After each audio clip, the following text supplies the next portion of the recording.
I was sitting around thinking about my next cooking endeavor, and the wacky concept came to me. I thought, if a corn tortilla is just corn flour, sodium, and water, could I replace part of the water with any other tasty liquid substance, like a salsa? In essence, it should work out, but did it? Let's find out. To begin, I had to choose my liquid, so I chose a cheap but tasty liquid I have been playing around with, Chipotle salsa from a can by La Costeña. Once I had all the three main ingredients, plus water, then it was time to begin this experiment. Like all tortillas, we gotta start with our sodium, and I used a teaspoon to begin with. And the reason why I did that for these 4 cups is because this has sodium already, so you gotta take that into account when you're working with canned goods. Now you can mix it with one of these whisk thingies, but I do prefer to use my hands. It's just more personal, it's neater, grittier, it's more, authentic. Once you've mixed the salt with the flour, now we want to warm up our salsa. And since this canned one is quite thick, I added an extra cup of water into it and then heated it up. I didn't boil it, I just heated it up on low temperature. Seriously, don't let it boil.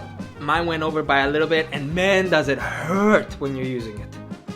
Many of the videos that I've seen always do this little technique where they add a little hole in the middle, and I understand now why that is. It's to not make a mess, but obviously that failed here. I just was working with too much flour. I should have gotten the bigger bowl. I don't know what I was doing. I was just playing around. Also, you should definitely wait for your salsa to cool down. I burned myself so badly doing this. Now we start to add the cups of water. As to how much water, well, let's count. Up to this point, I've used about 2.5 cups. Here in Canada, it can be quite dry sometimes, so it's hard to tell you exactly how much water you're gonna need for your tortillas, because sometimes it can be 4 cups, sometimes it can be 5, 5.5. It's tough. I think in the end of this video, we're gonna see that I used about 5 cups for 4 cups of flour of corn tortilla, but yeah, it's tricky. So what I recommend anytime you're working with tortillas is play with it, add water gradually as you see me doing here, and then when it starts to feel like Play-Doh, nice and moist, that means you've done it, you've reached your goal, and now you can start getting ready to use it. Now just give me a few seconds to explain why this took so long.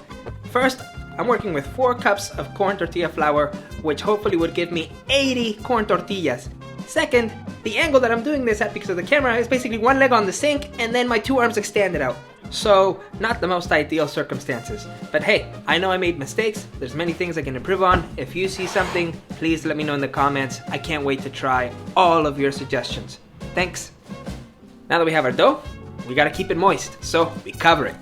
You can just use any saran wrap. I see some fancy people on YouTube. They got this like really nice Tupperware where it's got like this lid on it. Oh man, that's the dream. If this YouTube channel ever takes off, I'm gonna buy me one of those. But for now, saran wrap is good, and that should be good. We put it out for 30 minutes and let that moisture seep in good. Cooking time. Okay, so we're gonna do this in medium heat, and you don't need nothing fancy. I use a Ziploc bag. The sturdier ones are best, but if you get one of those cheap ones, it's also really good. Water is necessary here for where we are in Canada because it's so dry. So yeah, 4 cups of corn flour, it dries up pretty quick once I expose it to the elements. So that little cup of water there, as you can see, I use it to moisten my dough as I'm making it into a little ball the size of my palm, a little bit less the size of my palm. That's gonna make me a big tortilla. And then we just roll it up, humidify it, and off into the press it goes. Not a lot of pressure needed, since my press is pretty heavy. Let's flip that over because it's not sponsored. Okay, PC? Then we just gotta be gentle. A little bit of pressure. And that's it. Big tortilla comes out. Now, removing it is the tricky part. So you're gonna carefully take that tip off and then just let it come off in your hand, gently. And you place it away from you. That's the trick. That's the trick we want to master.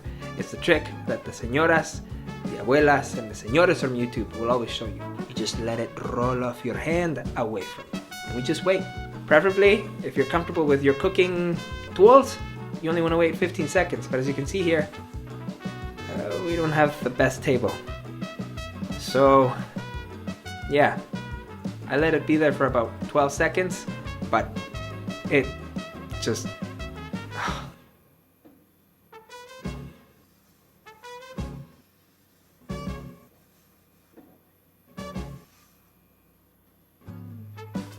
this can make the cooking process much harder because you want to cook it evenly, but this keeps getting away from me. So I got sick and tired of it and went and got my little handy dollar store spoon just to keep it in place. It's important to keep an even heat over it so that when you do flip it a third time, which is the last time, then it can have a chance to puff up. The reason why it puffs up, as I mentioned in my 20-minute video, is because there's moisture in the tortilla. Still, there's some moisture there left over, which allows it to nicely puff up. In here, I had a little leak, so it didn't get to fully puff up. I didn't get to impress you.